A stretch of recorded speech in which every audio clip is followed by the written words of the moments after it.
Welcome to Listen, Learn, and Love, hosted by Richard Osler. My guest on today's podcast is John Martinez. Welcome, John. Thanks for having me on, Richard. John and I met at Affirmation recently, and just a little background on John. John is an active member of the church. John is gay. John attends his YSA ward in San Diego and is the ward clerk. And before we started this podcast, like we do sometimes, John and I offered a prayer. John is actually sitting in the parking lot of the San Diego Temple, and we both want to be in a really good spiritual spot as John courageously shares his wonderful journey with our listeners. So that's a little background. Welcome, John. Are you really in the parking lot of the San Diego Temple? I am really with me, and it looks like one other person sitting in the parking lot. We're just enjoying the really nice weather here and the really nice view.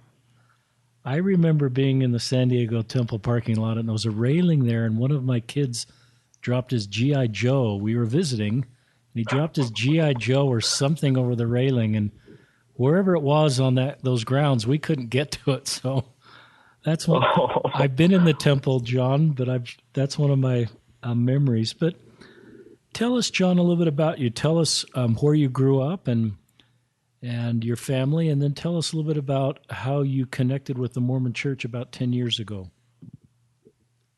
Well, I grew up in a really small town called Tehachapi. It's in about Central California, inland, towards near Bakersfield. And I didn't really have much connection with the church growing up, other than I always had friends in the church. Some of my best friends from my childhood were all LDS, and I grew up in a Catholic family. I'm one of 5 children. I'm the oldest of 5, and I grew up mostly with a single mom until I was 13. She was remarried. And then from there, my stepdad was Baptist, and I kind of sort of maintained my Catholic, belief until I moved to San Diego for college. And tell us what you studied in college. And so I studied architecture in college, and then that's what I'm doing right now. I'm working for an architecture firm.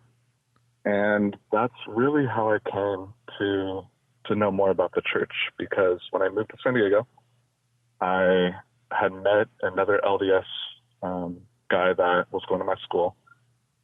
And we started talking, and he just seemed like a nice guy. So we then became roommates in San Diego, and he was the first one that I started questioning about the church, because I had always grown up, like I said, with these Mormon friends, but I didn't really know what they believed in, what their religion was. I just know that they were really nice, awesome people. So my mom called me one day, and I remember her asking how school was, and she wanted to know who my roommate was. And I just said, all I know is he's from Utah. And she immediately was like, is he Mormon? And I was just like, I don't know. But she just said, okay, just be careful. And so it got me thinking. I was like, okay, what is it about being Mormon that I have to be careful about being around? So it's kind of like one of those things where I feel like if you say, like, whatever you do, don't open that door, it's really tempting to want to open up the door to see what's behind it. So I was really curious at that point, being in college, being away from home for the first time, to want to know, okay, what exactly makes Mormons Mormon? So I started asking him a lot of questions, and he always had the answers, or the best answers that he had at the time. But he always encouraged me at the end of our conversation to meet with the missionaries so they would have a better answer for me. And I always just said, no way. Like, I'd rather he just answer my questions. I didn't want to really commit to anything. So he often invited me to church to, again, find those answers. And I just said no thanks. I always had come up with an excuse and kept asking him questions. And of course, they were all the questions I think a lot of people wonder that aren't Mormon about. I asked him how many wives he was planning to have.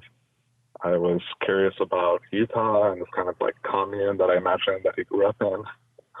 And it was just very was very different, the picture that he painted of the church, from what I had perceived from media and from hearing rumors from friends and things like that. So that was sort of how it began. After a while of this, I think he had given up on asking me to come to church. I think he kind of figured that wasn't working. That wasn't a good strategy. But he did offer me a Book of Mormon, which I remember the night exactly that he gave it to me. He was so nervous giving me this book. And I remember him reaching out his hand to give it to me, and his hand was shaking. And I'm just thinking, it's a book. Like, well, what's the big deal? And I think he just didn't want to, like, make our friendship weird, or I think he felt nervous of, like, unquote, like, trying to convert me. Like, I think he just wanted to really keep things cool, and I was fine with it. So I started reading from the book that he gave me, and eventually, though, he's like, you know, we have this thing called Family Home Evening. It's on Monday night. We're playing games. Like, why don't you come to that? And I thought that sounded pretty non-threatening. So I showed up to FHE, and that's where I met the missionaries. And it was two sisters that were in the ward, and they invited me to share a lesson. And so we started meeting, I think the next week after that. And tell us more. That's pretty interesting. I can almost visualize, because I've been really nervous at times, John, handing someone a Book of Mormon. It's kind of cool to hear it from your perspective, and to see that, you know, he doesn't want to do anything to offend you or change your relationship, but he had the confidence to give you the Book of Mormon, and you read it, and then you came. Tell us more. Did you start meeting with the sister missionaries at that point, or? So, yeah, then we had a lesson, and I remember the lesson going really well, and I had a lot of questions again for them. And at the end of that, they were like, John, like, we feel the Spirit so strong, like, we want to set a baptismal day. Wow. And I was just like, hold up. This is, I don't think you understand, because I'm here to, like, investigate your church. And they were like, I know, we love it. Like, it's awesome. Like, I think there was just a disconnect where I was genuinely, I wanted to know about the Mormon religion. I did not start off this by, like, looking to join a church or to join the religion. So I think we just started off on a different page, but they were really cool about it. And they were like, don't worry, let's set up another day. We can continue our discussion. So we set up another day. And again, it was with the sisters and my roommate, and this went on for some months, and they invited me to come to church. And so I would come to church, and that was, I'd say, a really good experience. It was a lot better than I sort of imagined an LDS service being, although it was long. I do remember, compared to a Catholic service, which is an hour, and then you get donuts right after. This, we had 3 hours, and then there may or may not be food at the end of it. So that part was really hard getting used to. But I do remember very early on feeling what was taught to me was the Spirit. I remember in, like, the first couple meetings really feeling something different in coming and meeting other LDS people. And then they would teach me weekly. So they'd come over and we'd have a lesson either at our house, or I'd meet them somewhere in San Diego for a lesson. And after each lesson, they just said, John, like, we feel the Spirit. Like, we feel like it's time for you to get baptized. And I just said, you know, I just need to feel like this is what God wants me to do. That if God wants me to be Mormon, he'll tell me. And they said, yes, he will. So just keep praying about it and you'll get your answer. And so more and more months went on, and I still kept coming to church. And by then I had developed a really close relationship with a lot of people in my YSA ward. And after some months of investigating, I don't think a lot of people in the church even knew that I was investigating in the church. Wow. I think they just thought I was another member. And I remember one time I was walking down the hall during Sunday school, and this guy ran out of the classroom and said, John, like, we don't have a teacher today. Like, you got to fill in. Wow. And I was just like, oh, okay. I don't want to, but I just try to read the manual. And I think a lot of people just didn't know That's that I cool. wasn't LDS. So that went on for a long time. And I just kept coming to church, and I kept looking for that answer that God wanted me to join the church, and that was the right path for me. So I just remember keep praying, and I kept praying, and I kept praying. And looking back, I think I may have had a lot of small answers, but I was expecting like the skies to part and there'd be some grand vision that I'd get, but it didn't quite happen that way. So after about 7 months, I sat down with the sisters, and they were, I could tell, a little stressed out and tired.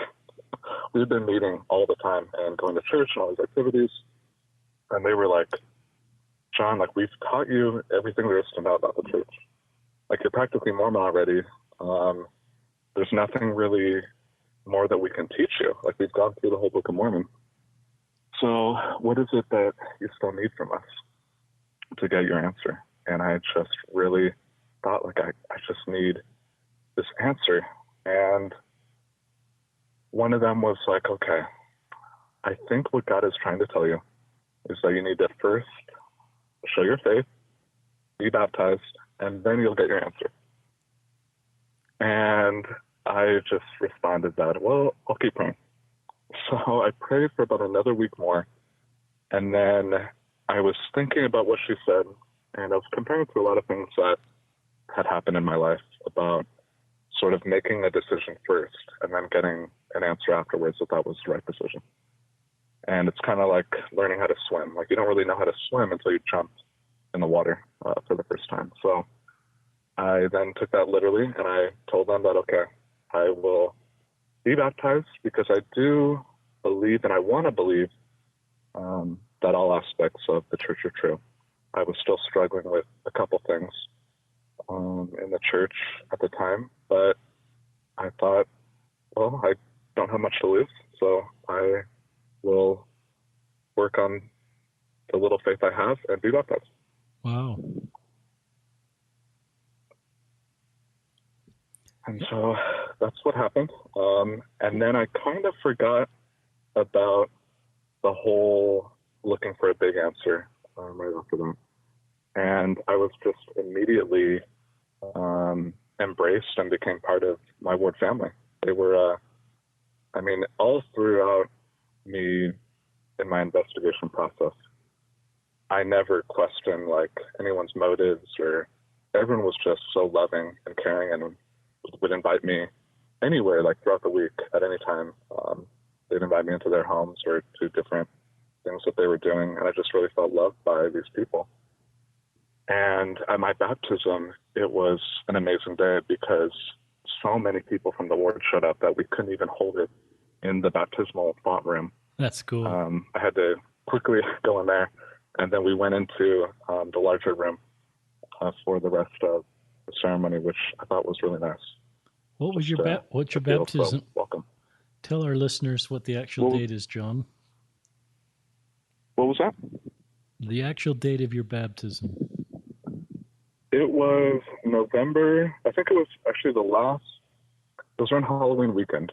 So it was at the end of October is when I got baptized, and then I was confirmed the first weekend in November of 2007. So that's 10 years, 11 years ago. Yeah. I love that story. It's such a unique story, John, because it's someone who really understood the church and went for a long time, and nothing particularly dramatic happened. Did anything later happen that was more dramatic, confirming to you that this was the right decision for you? It did, and it happened actually when I had gone inactive in the church is when I got my big answer. And I guess, I'd like to share a couple things probably before I get to understand why I ended up going inactive. Good. That's helpful for our listeners. So after joining the church, we're going to 2008. This is Prop 8 time in California.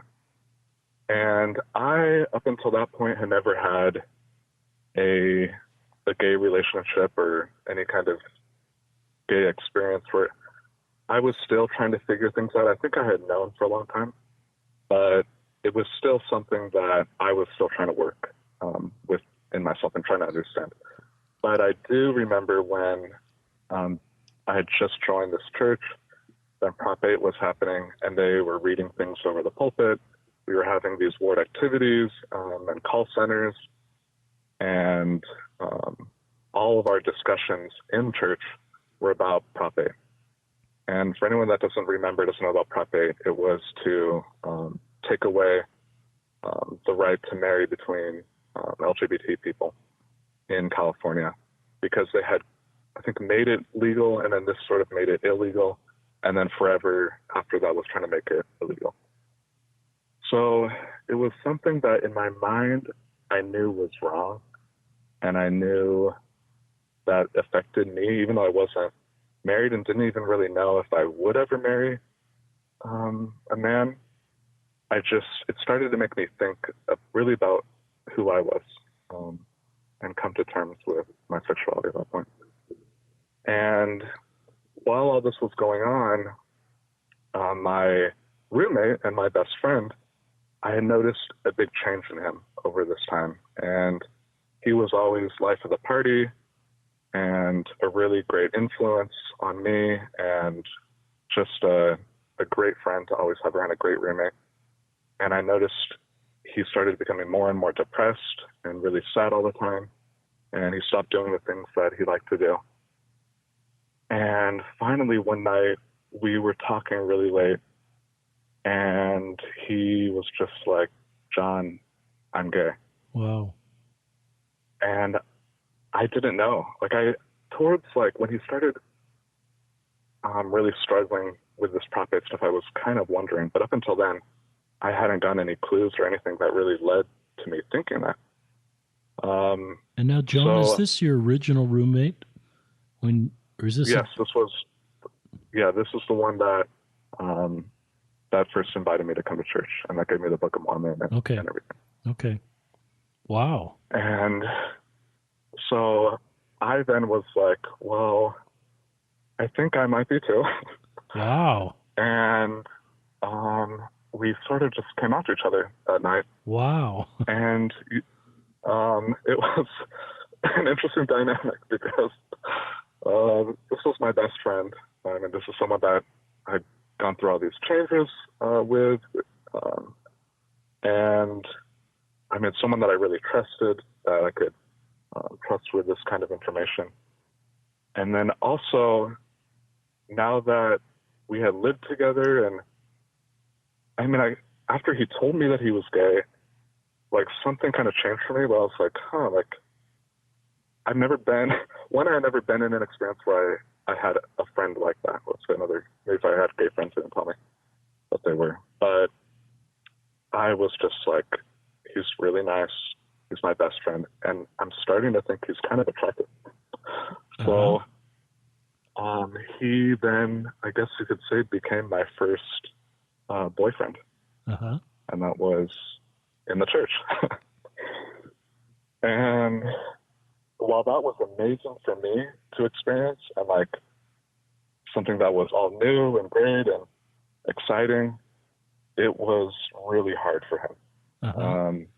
He had grown up in Utah and grown up in a conservative family, conservative area.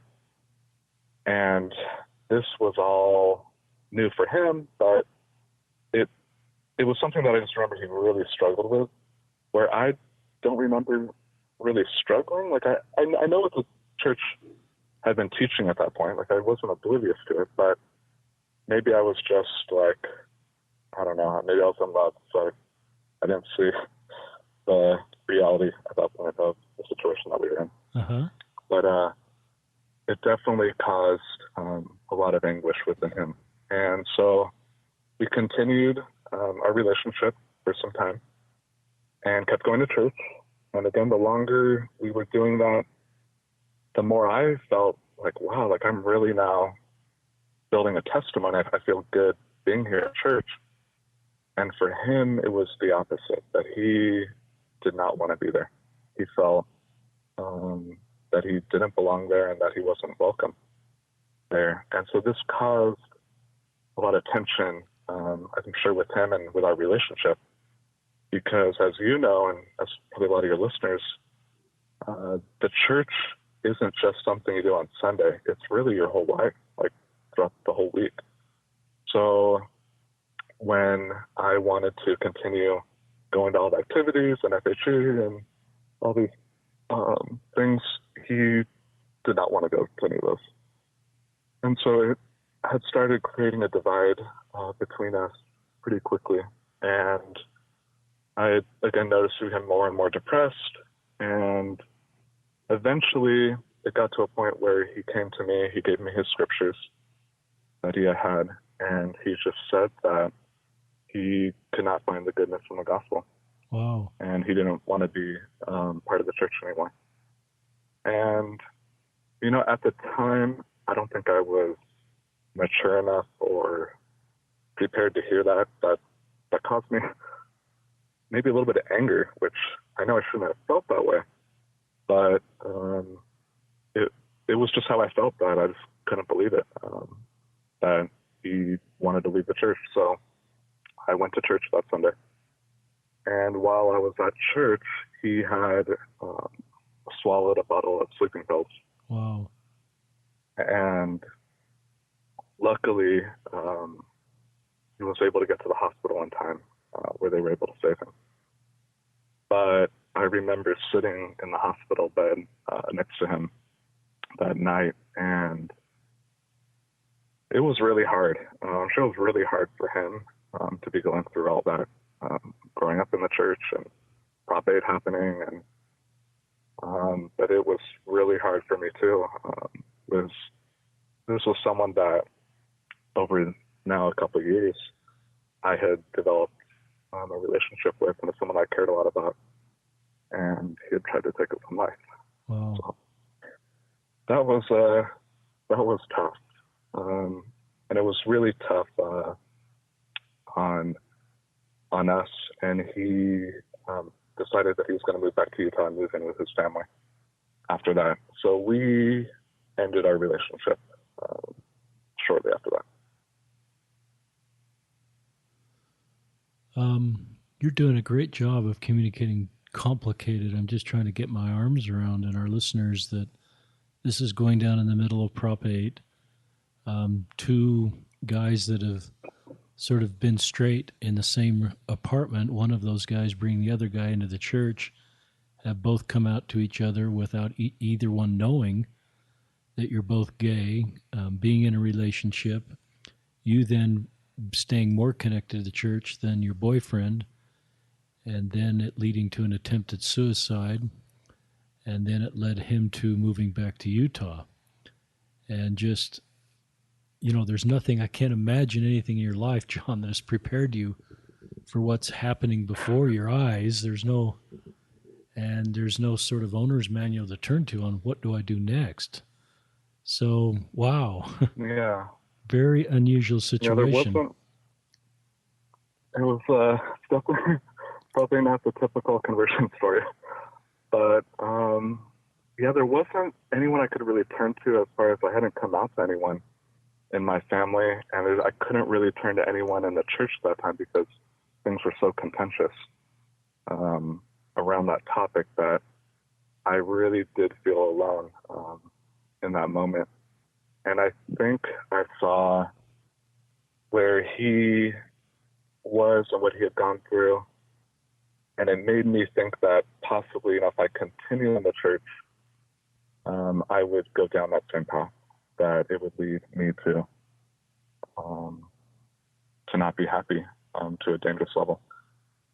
So it was really hard going through all that, and alone. It was hard on my testimony, and I decided that I should step away from the church after that. Uh-huh. So I just thought, I'm still in college at this point. I thought I must have gone through a Mormon phase. Maybe I even went through a gay phase. And I was just going to put that behind me. And so I continued college. I met an amazing woman that I actually dated her for about a little over a year. And I kind of just, I put the whole church, the whole gay, everything, I just sort of thought that was just a really bad experience and I needed to move forward from that. So you became became a straight Catholic from a gay Mormon.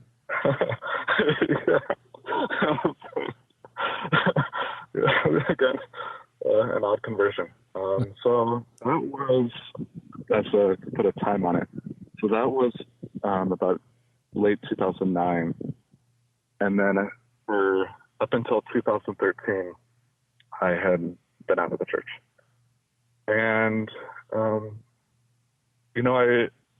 towards the end of that experience, I remember I graduated college. I was facing some big decisions on where I was going to live, what kind of job I was going to do now. The economy still wasn't really picking up yet, so it was really hard for architects to find work. Yeah, that's right. And I do remember feeling really stressed out in what I was going to do with my life. And I was sitting on my bed, and I was just thinking, like, where do I go? What do I do? And I remembered thinking, like, the Spirit should tell me, like, what path I should go down. But I couldn't remember what the Spirit felt like. I was trying to, like, think about how that felt, and I just couldn't feel it. So I was thinking maybe I want to come back to church, but I would just go to sacrament if I did. And I had thought about this for a while, and it was on my mind. And then my grandma had passed away around that time. And all of her grandkids and her kids, we were supposed to go to her house to get what was left for us in her will. And she had left me with her books. And so I was going through the books that she had. And in the pile of books, there was a Book of Mormon. Wow. Now, as a side note, my grandma had some arguments with my mom growing up. So she was kind of divorced from the family after that. So she didn't know really about my life after that argument that she had. So she didn't know that I joined the church. She didn't know about my Mormon faith. And there was no way for her really to know. So when I got that book, I'm a very skeptical, logical person. I thought, this is just a book that she has. But I opened it up, and that there were notes that she had taken in there. Wow. She had highlighted some areas. And so she had looked by the edition of the Book of Mormon. It was probably from the 60s. So at some time in her life, she had investigated, was never baptized, but it was something she looked into. But then with that book, there was an envelope that had done all of her family history research, that she had gone back over 100 years, and wrote down all the names of all the different family members on the family tree. And I just knew when I was looking at that I had finally gotten my answer. Wow. That I needed to come back because that was a lot of work to be done.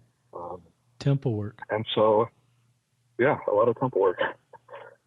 And I think, I had prayed for a long time to sort of get that big answer. And I think God knew the timing and when that answer would matter the most. And it actually wasn't when I was investigating or when I was in the church. It was when I had left. And it was the answer that got me to come back. Wow. So that's what I did. The next Sunday, I showed back up at church. Wow.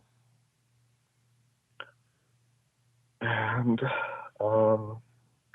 was a great experience coming back. I mean, I felt a little awkward coming back. It was a new church building. I lived in a different area at this point. I didn't know any of these people. And so I decided to go to, they had an intro to the ward class for any new people in the ward.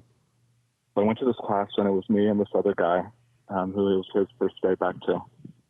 And he had also been inactive for a long time, so we had started talking. And we just really hit it off. We became friends after that, and we had a lot of similar interests. and going to the gym and working out, and he was just the nicest guy to me. Like I was really in a rut at that point. I was kind of just starting a new job. I was really financially hurting, and like I was sleeping on an air mattress that was inflated half the time.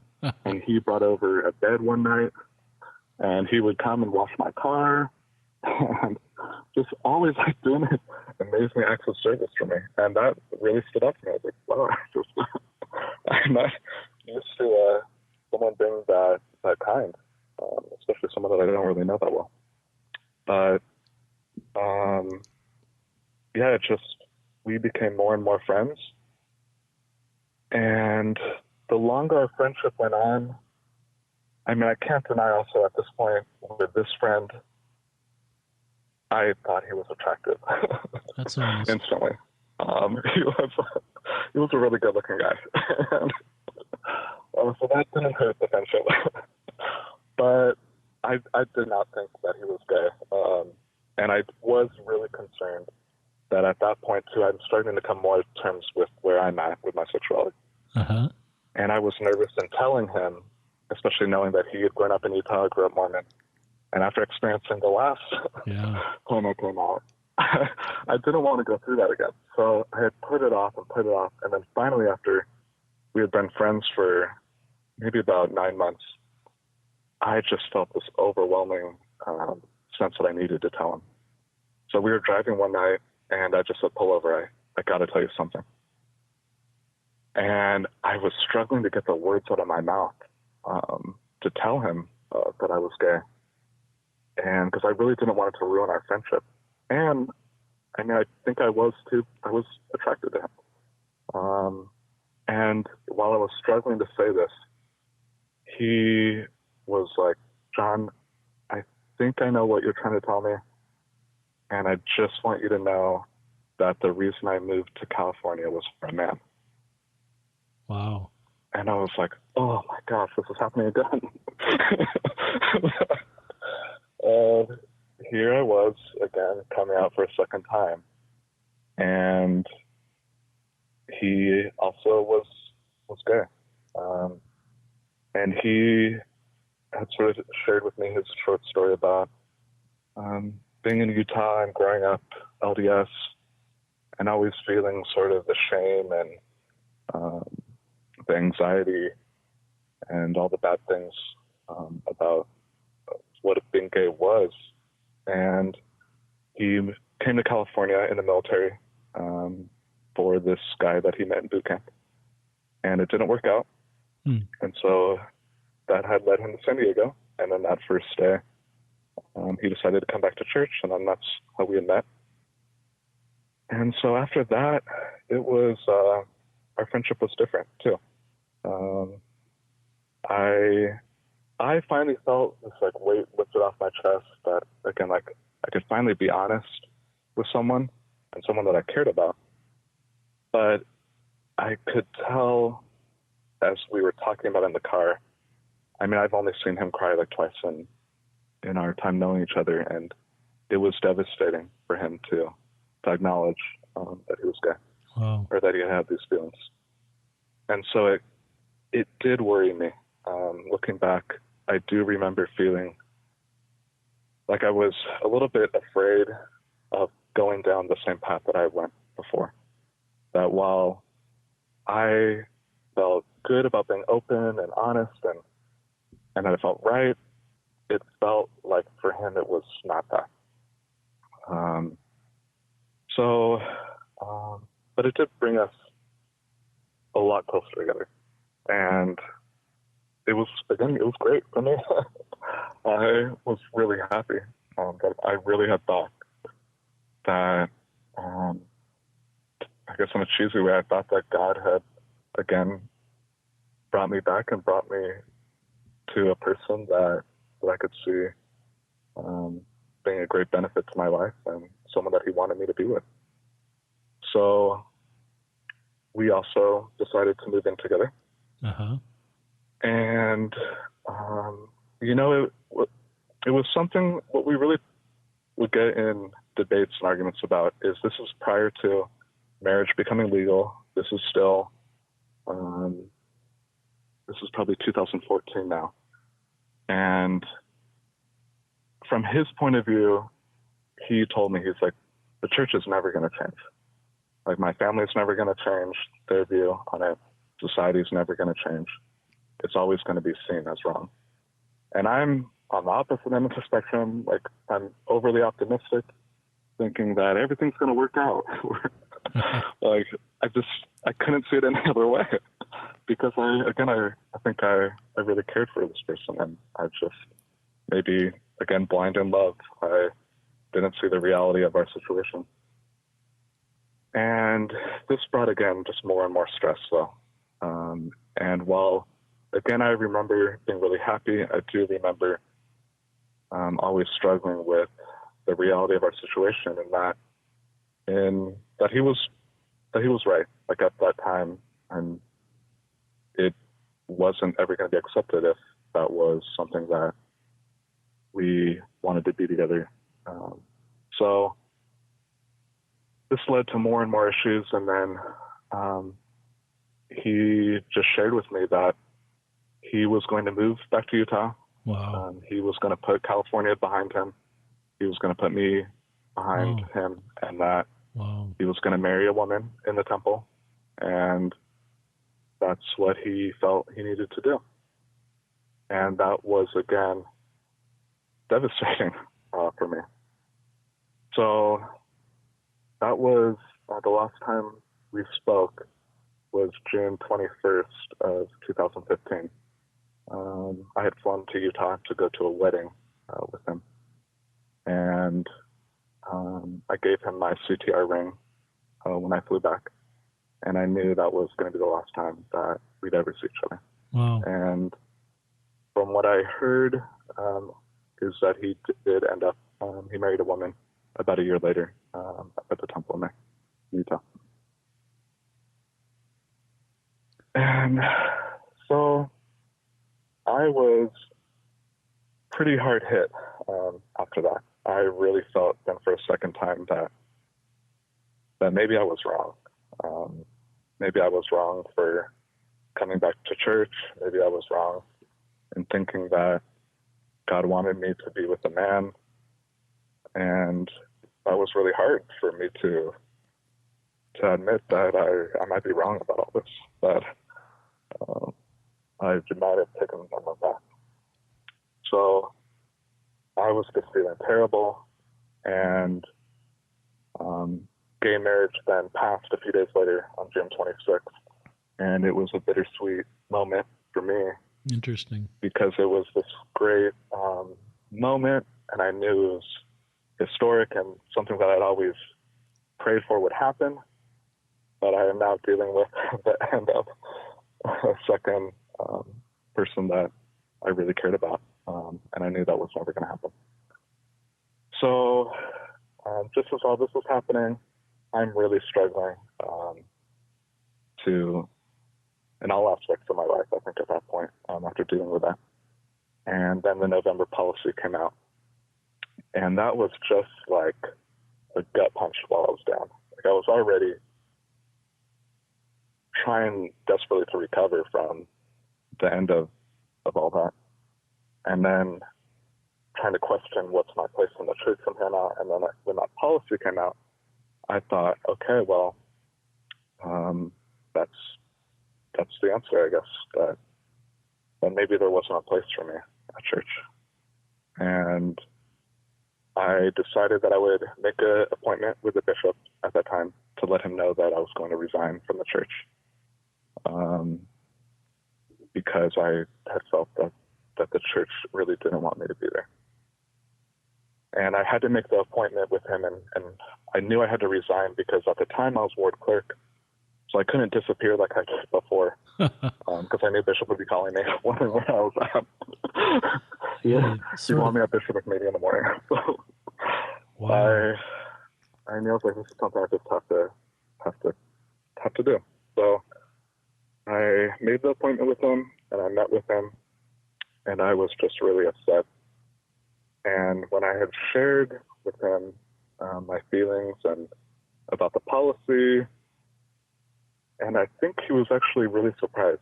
Because again, nobody really knew about me. Nobody knew about us living together. It was kind of just, people knew us, and like we were always invited to like parties and stuff together. But maybe people just didn't want to acknowledge it. I don't know. So he was surprised, but I don't remember exactly what he said, but I know with all of the anger and the hurt that I felt going into the meeting, I walked out of there feeling at peace, and I felt loved. Wow. And he told me, he's just like, well, he had known me a couple of years now, and he's like, John, I think you're a good person. I want you to be here, but I want you to want to be here too. And as long as you want to be here, I'll make a place for you. Wow. If you want to leave, he would love me the same, and he would still be there for me. So that really touched me. Did he even know? That way. Did he know you were gay before that meeting? No, not before that meeting. So this, just for our listeners, you're the ward clerk. I'm a prior singles ward bishop. My ward clerk is sort of my right-hand guy. He's in bishopric meetings and ward council. You're obviously doing a great job, and you're privately, dealing with all of this stuff. And so you come out to your bishop you're the ward clerk for, with the desire to resign, all in this same meeting. And he's probably just stunned. Yeah. Yeah. I think he was kind of surprised. But, he was really, I just remember him being really calm. Wow. And really caring. And, he shared with me, he's like, I really don't understand exactly what you're going through. But he said he did understand what it felt like to have difficult questions. And he said, he's had a lot of difficult questions where he was supposed to go in life. And he was just like, where I found those answers to those questions was at the temple. And so he invited me, if I wanted to stay, that he would work with me to being endowed and going through the temple. So at this point, you had never been endowed at this point. So I'd never gone through the temple. Never gone through the temple. I had gone to do baptisms before, but I had never gone through. So in this same resignation interview, he's inviting you to prepare and saying, "I'll walk with you to be endowed in the temple." Yes. And I just thought, I was such at a point of the anger and the frustration that sort of left me after speaking with him for some time. And I was like, okay, I now feel that if I'm going to stay, I guess I have nothing to lose. And I did have some serious questions as far as what was God's path, plan for me. What is my path in the church? What's my path in this life? And where's my place? And I just thought maybe he's right. Maybe I could find that at the temple. And so he worked with me for about a year later. After that meeting, I went to the temple. Wow. The San Diego temple that you're sitting in the parking lot right now. Yes. Wow. That I am enjoying the incredible view of right now. And it was, honestly, it was such a good experience. Through that year, I still, although I had felt better after that meeting, I was still going through, this loss that I had just experienced again. Yeah, and rightly this so. really deep. Sorry, what was that? Yeah, rightly so. A loss. Oh. And I had really thought, I still don't know, if the church is a good place for me. And, I think God just, he sent angels to be around me during that year. I want to recall one experience I had that kind of sums it up. there were a lot of people that came in my life during that year, but this was really the best moment. After meeting with the bishop, I was dreading coming back to church. I just felt like I didn't want to be there. So I show up to the building, and our reward building is different in that our chapel is on the second floor of our institute. We meet at the SDSU campus, and so there's no elevator, no way to get up to the chapel other than taking stairs. And so I'm walking up to these stairs, and I see a man named Gary. He is at the bottom of these stairs. He's in a wheelchair. He's disabled. And with all of his strength, he's holding on to the railing and just pulling himself up one step at a time with his arms. And I'm just like, oh my gosh, like, do you need help? And he's just like, sure, grab my wheelchair. But he wanted to pull himself up. So I watched him go up one step at a time, and we got to the top. And I sat with him in the chapel.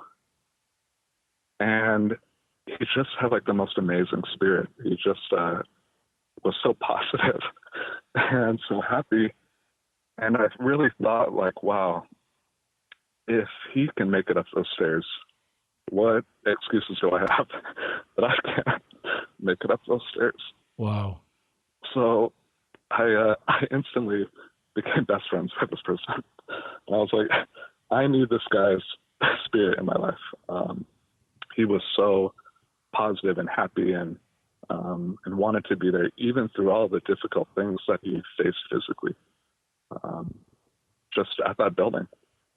And we were singing hymns, and he tells me about his favorite hymn, and we're reading the words, because I have been given much, I too must give. And I just cried. I just thought, if this guy can see his circumstances as something that he's been given so much and he just needs to give more, I was just so touched by that. And then I found out that he was living in a tent in someone's living room. He was just living on disability.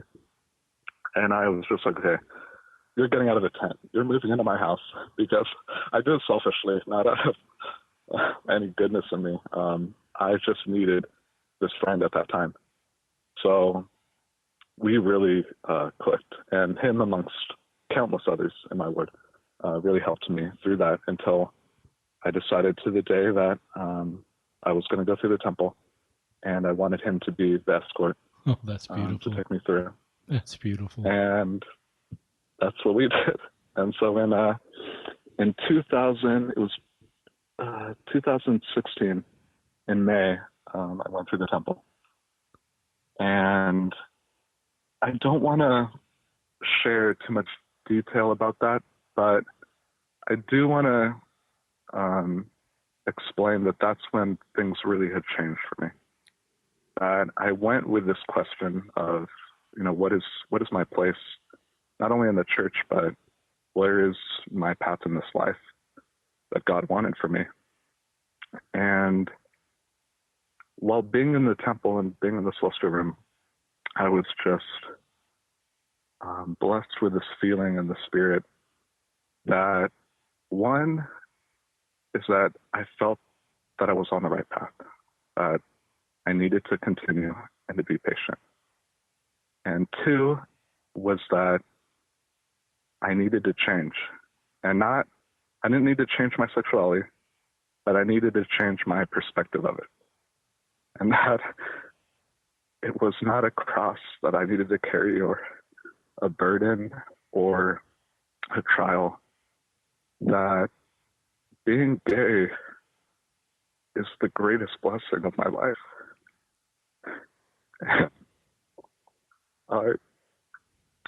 I today look back and can see that now. Wow. That he was right. That it isn't a bad thing. That it's really been this blessing that I've had that's really been able to one, I think, connect me with other people, and has given me a sense of empathy towards other people that that struggle to be understood, and with people that feel misunderstood or people that feel like they're an outcast or on the fringes of society. And I could understand where they're coming from. And I've met amazing people, the most amazing people on earth because of this gift. And also, like, I mean, there's all the normal stuff of just, I really think it's helped me with my job. It's helped me with connecting with other people. It's giving me a perspective that I don't think I'd have if I was straight. And after coming to that knowledge, I've never been the same. But it's really been an amazing gift that I've been given, and something that I don't need to be ashamed of or to worry about hiding. That it's something that I can share with others. And I decided to come out to my family and to my friends after that. And I've been in the church doing ward clerk ever since. Wow. I'm just so touched, John. I think there's probably listeners that are listening to this that have tears in their eyes, because I do. And thank you for sharing that deeply spiritual, sacred experience. And I've been honored to give blessings to LGBTQ people, and it's been transforming for me just to feel God's love. And I've never felt an impression to ask through the priesthood that someone's orientation be changed or someone's gender identity. I've always felt impressed, just like you felt impressed in the Celestial Room, that how you are created and who you are is exactly what God wants you to be. And your life mission is made possible because of who you are, John Martinez, all of you. And it's wonderful and it's whole and complete. And I just have so much, I feel such a great spirit as you talk about the peace you have about who you are, and you found that through your journey in the Mormon Church that I, like you, deeply believe in and support. Wow.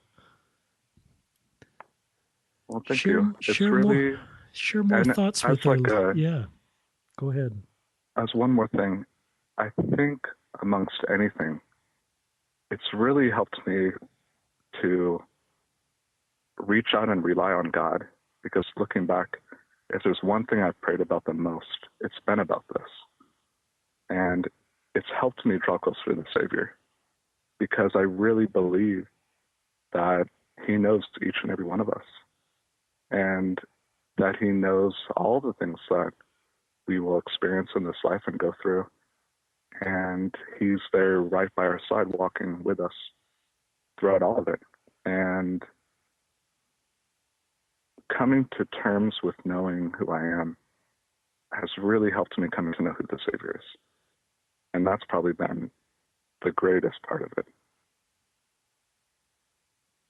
That's beautiful. I just sensed through your mature spirit, John.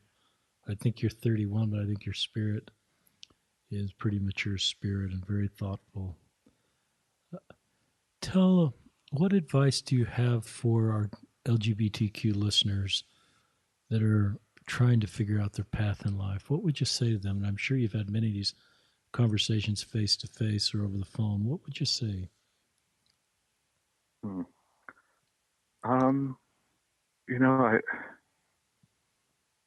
I'd say patience is hard, but it's what's eventually led me to take one more step.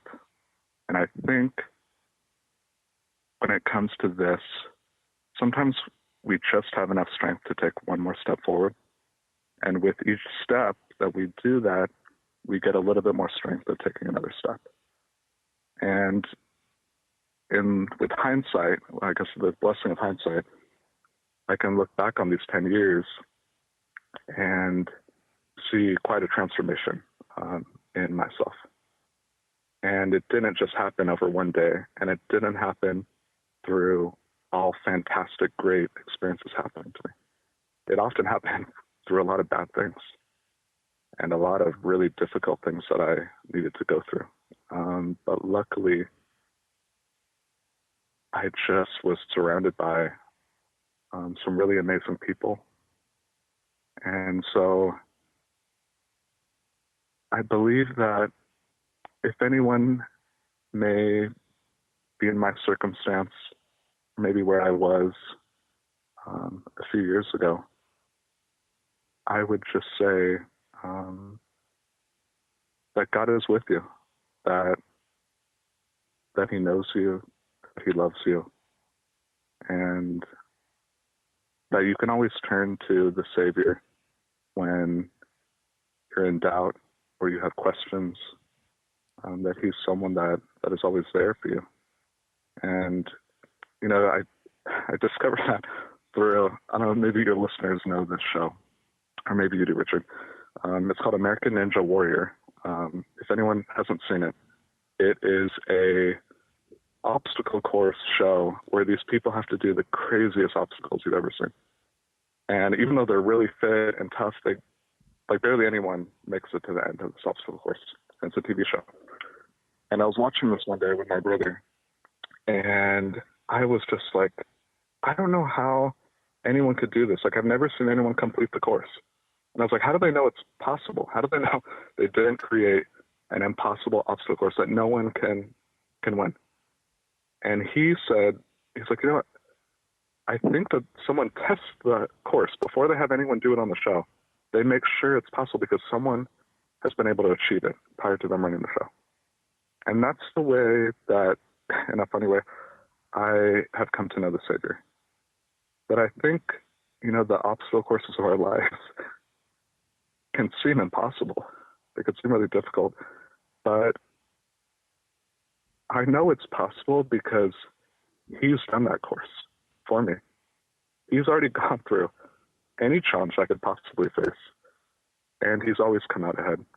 And He's come out happy and joyful. And if I just follow Him and follow the teachings that He has, that I could come out ahead too.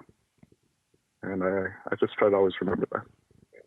I love that. How do you handle the future, John? With, being in the church, and that requires, celibacy. How do you handle that? And do you take that one period of time at a time, or how do you process that? And I'm sure you've thought about that and had lots of conversations with other LGBTQ people that are in the church and trying to stay in.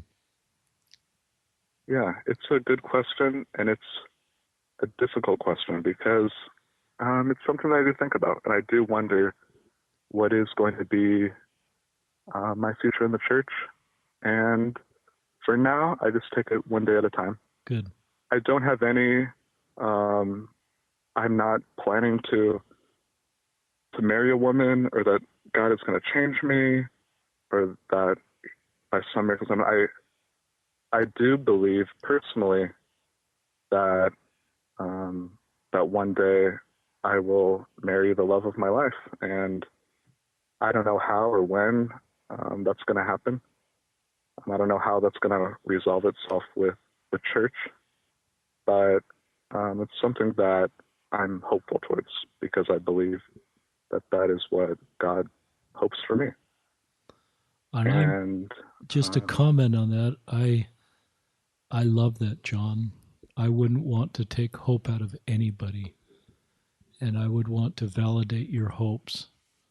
And I don't know how that works either. And I love that you have this hope and you have this faith and you're taking it one day at a time. And I think it's a good template for all of us. But I love what you said. I'm very comfortable with what you said. Talk about were you able to do temple work of those names you found from your grandmother? I was. I did her name and you some did names her name. Other family members with my friend. She was also a huge part of me coming back to church, and she was also someone that maybe struggled for different reasons than I do in the church. I think there's people of all different kinds of circumstances in the church. That's what I've come to learn. And coming to know her path and the things that she strives to get through, I decided that she'd be an awesome person to be in place of my grandma at the temple. And so we did that. I think it's been like a year ago. Which temple? The San Diego temple. I figured you'd say that. Yeah, I've been to a couple other ones, but it's by far my favorite. If anyone hasn't seen it, Google the San Diego temple, and you'll be amazed just by the picture of it. And if you ever have the chance to see it, it's an amazing work of architecture. It's a beautiful place. I just can't quite get past your grandmother in the 60s studying the Book of Mormon or whenever she did. Obviously, thoughtfully with notes, never joining. You coming in possession of that Book of Mormon with family history that she felt impressed to do. And you have now done your grandmother's name. Her gay Mormon grandson. She probably never imagined that her gay Mormon grandson would one day do her temple work and open doors for her in the next life. And all the other names. It is a beautiful, crazy world, John. And I admire you.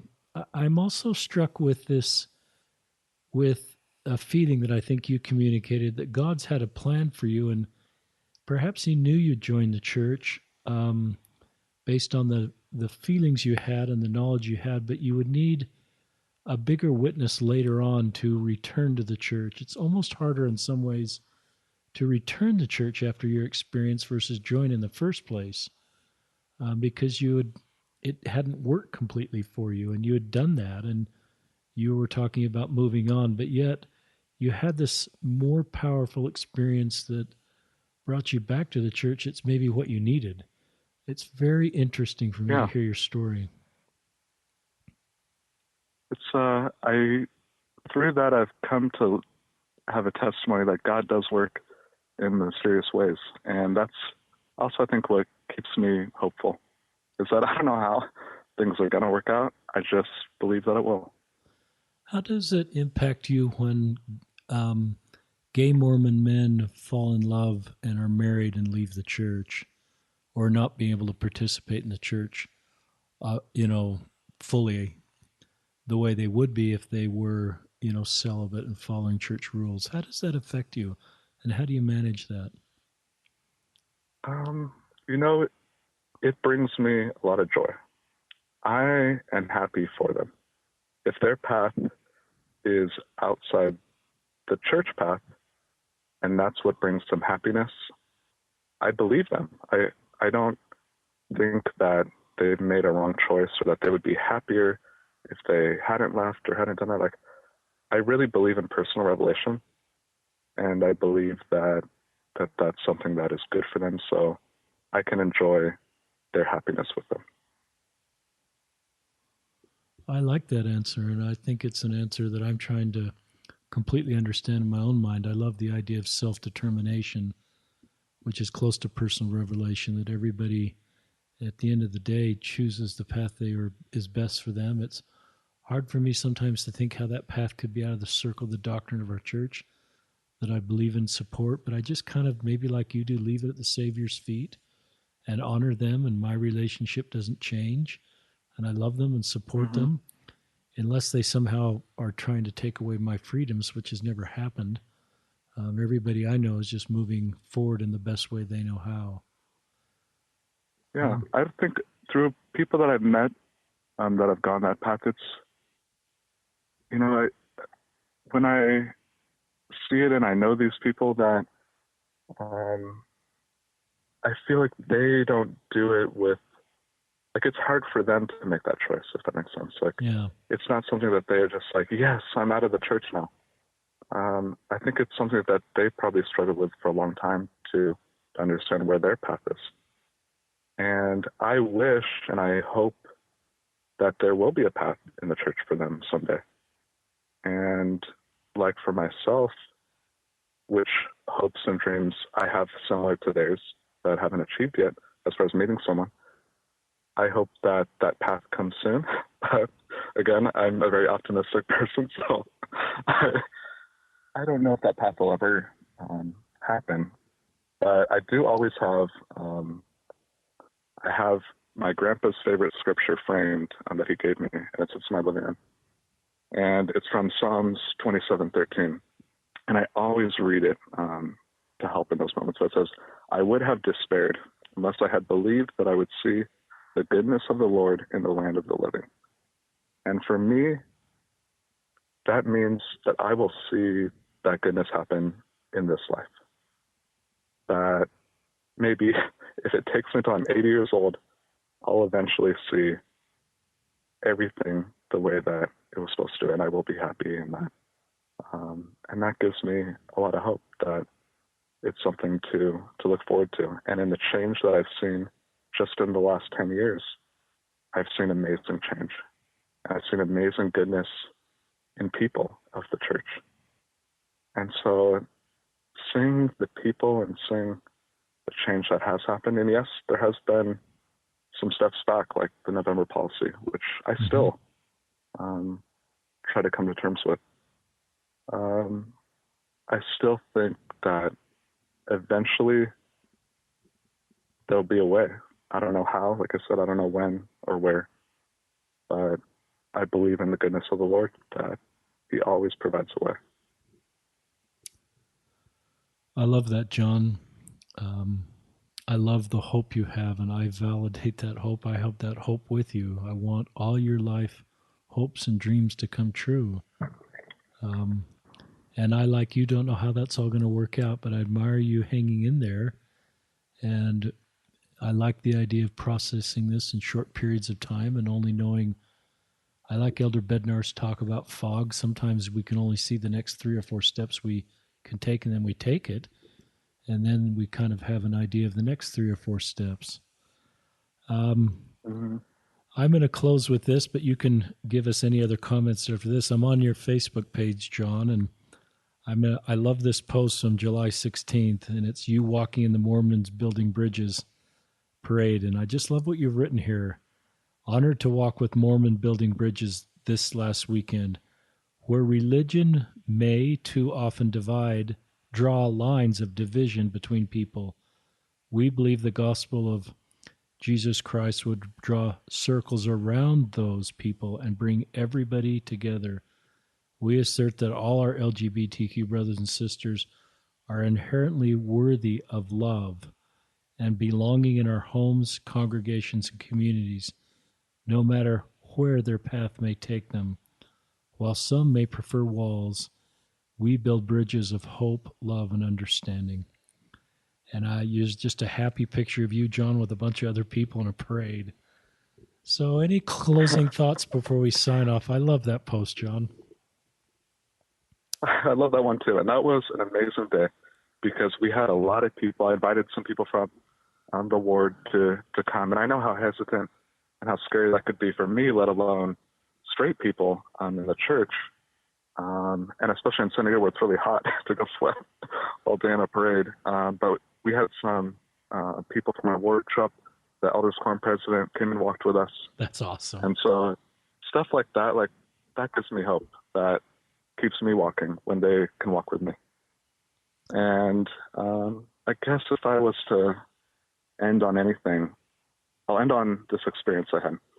So after I came out to my friends in the ward, one of the sisters that I know, she's a really sweet girl. She came up to me after one weekend and said, John, I understand you now. And I was like, really? She's like, yeah, I get it. She's like, I had spent all weekend watching this documentary about Bruce Jenner becoming Caitlyn Jenner. And I was just like, oh no, I'm not trans. But I like that she was crying, but it made me think of something. It made me think like, gosh, like I know there's the LGBTQ and now other letters And as a gay man, like, there's a lot of things that I don't understand about the other letters. So I don't know much about trans issues. I'm going to do a little research. So I listened to a podcast about a trans woman, and she shared this quote that has always stayed with me, and I apply to a lot of things. But she says, "Love and accept first, understand later."